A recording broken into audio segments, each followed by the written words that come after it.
وعلیکم السلام. میرا نام فرید احمد خان ہے، میں اور 10th کلاس کا طالب علم ہوں.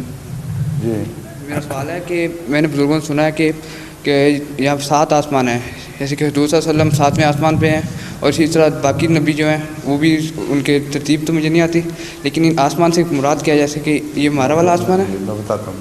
بیٹھ جائیے.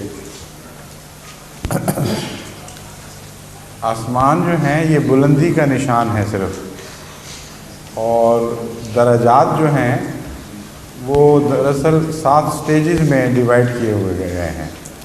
جیسے سورہ فاتحہ کی 7 آیتیں ہیں، جس طرح ہفتے کے 7 دن ہیں، لیکن ایک ہفتہ جب ختم ہوتا ہے تو وقت ختم نہیں ہو جاتا، دوسرا ہفتہ وہیں سے پھر شروع ہو جاتا ہے.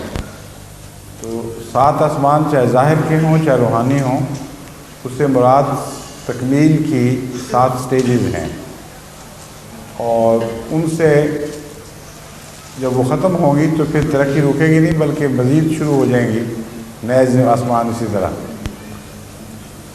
رسول کریم صلی اللہ علیہ وسلم کا مقام تمام انبیاء سے بالا ہے، اور اس بات کو ظاہر کرنے کے لیے 7 آسمان کی نسبت سے ہمیں سمجھانے کے لیے یہ بیان کیا گیا کہ اگر ایک کی بلندی پہلے آسمان تک ہے تو دوسرے کی دوسرے، تیسرے کی تیسرے، غزی کے 7ویں آسمان تک کی بلندیاں ہیں. لیکن رسول اللہ صلی اللہ علیہ وسلم کا مقام 7ویں آسمان پر نہیں بلکہ اس سے آگے بیان کیا گیا ہے. اس کا مطلب یہ ہے کہ انسان کے لیے جتنی بلندیاں مقدر ہیں وہ ساری حاصل کرنے کے بعد اللہ نے اپنے فضل سے آپ کو اس کے علاوہ بھی ترقی عطا فرمائی ہے. معراج میں ہمیں یہ سبق سکھایا گیا ہے. ساری مخلوق کی ترقی اگر 7 درجوں تک محدود ہو جائے، اس میں فرشتے بھی شامل ہوں، تو حضرت جبرائیل جو فرشتوں میں سب سے بلند مقام رکھتے ہیں، آپ معراج میں حضرت رسول کریم صلی اللہ علیہ وسلم کے ساتھ جاتے ہوئے دکھائی دیے ہیں، اور 7ویں آسمان پر آپ رک گئے ہیں، آگے نہیں گئے.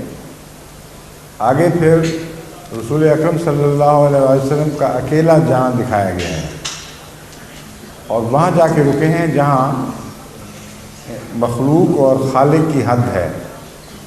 اس سے آگے خالق کی صفات شروع ہو جاتی ہیں جو مخلوق شیئر نہیں کر سکتے.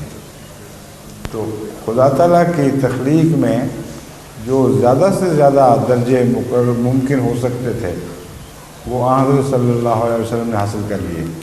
اس لیے 7 آسمانوں کے لفظ کو ظاہری طور پر نہ لیں، یہ اسپیس مراد نہیں ہے اس میں. ٹھیک ہے. جی.